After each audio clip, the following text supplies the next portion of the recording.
वालेकुम बच्चों, कैसे हैं आप सब। उम्मीद है खैरियत से होंगे। आज हम स्टार्ट करने लगे हैं biochemistry.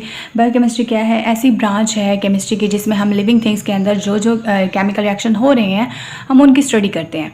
For example living things के अंदर कौन कौन से केमिकल प्रोसेस हो रहे हैं। फॉर एग्जांपल हमने प्रोटीन को, स्ट्रक्चर को स्टडी करना है, उसके फंक्शन को स्टडी करना है। हर ब्रांच में दो किस्म के पॉइंट्स हैं, एक डेफिनेशन का पॉइंट है और एक एप्लीकेशन का पॉइंट है।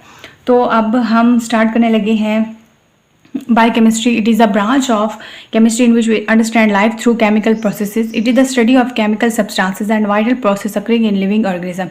हमने लाइफ यानी लिविंग थिंग्स के अंदर जितने भी केमिकल प्रोसेस हो रहे हैं हमने उनकी स्टडी करनी है। और ये जो ब्रांच है केमिस्ट्री की, इसको हम बायोकेमिस्ट्री कहते हैं।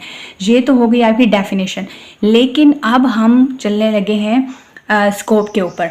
Biochemistry provide insight in the structure and function of molecule. अब हमने स्ट्रक्चर देखना है, हमने फंक्शन देखना है। किसका देखना है?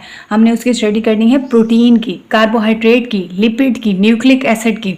ठीक है, तो ये जो थे ये तो केमिकल रिएक्शंस, यानी ये जो थे ये तो लिविंग थिंग्स के अंदर थे कंपाउंड, यानी ये molecule.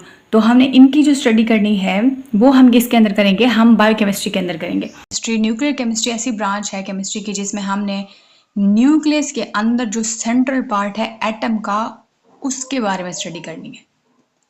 Nuclear chemistry deals with the reactions taking place in the nucleus of an atom. जो भी केमिकल रिएक्शंस न्यूक्लियस के एटम के अंदर हो रहे होते हैं उनकी स्टडी हम करते हैं, तो उसको हम कहते हैं nuclear chemistry. It deals with the radio activity, nuclear process and transformation in the nuclear of atom.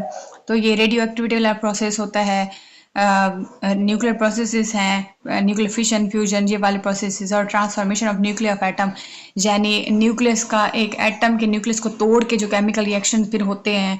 अच्छा, ये जो इसका यूज़ है ना, जो एटॉमिक एनर्जी उसमें होता है, और बाकी सारे मेडिसिन की इंडस्ट्री में भी इसका यूज़ होता है। आप एक्सरेज वाले वो देख लो। Nuclear chemistry has many application in agriculture, medicine, industry and research. तो ये इसकी एप्लीकेशन है, इसका यूज़ है।